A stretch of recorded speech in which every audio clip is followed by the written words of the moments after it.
Կիլիկյան Հայաստանը հայրենական եւ արցախյան պատերազմները մեկ տեղում։ Սա պատմական մեծ սխալ չէ, այլ բեմականացված միջոցառում, որն անցկացվում է հայոց բանակի 20-ամյակի տարեդարձի առիթով։ Իսկ ներսում արդեն տոնական համերգն է։ Կարեն Դեմիրճյանի անվան մարզահամերգային համալիրում քիչ աթոռներ են դատարկ մնացել։ Ժամանել է նաեւ հանրապետության նախագահը եւ կարելի է սկսել զինված ուժերի 20-ամյակին նվիրված «Ես եմ հայրենիքի զինվորը» հանդիսավոր միջոցառումը։ Բեմում միավորվել են զինված ուժերի բոլոր ստորաբաժանումների ներկայացուցիչներն ու երգիչները։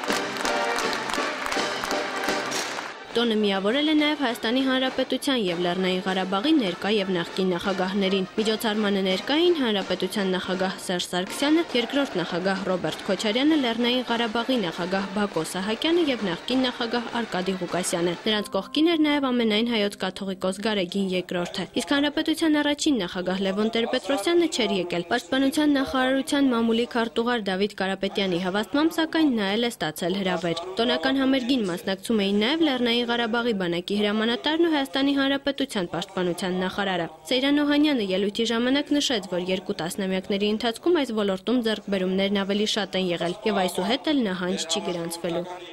Մեր զինված ուժերը տակավին նորացին ստիպված եղան հաղթահարել ծանրագույն փորձություններ, սակայն իր նվիրյալ զավակների շնորհիվ դժվարին քննությանը դիմանալով այսօր իր գոյության 3-րդ տասնամյակ է որ դնում մեր նախնիների եւ պատմության հանդեպ պարտքը մասնավ մարած պատմական անարդարությունը վերականգնած։ Հայոց բանակը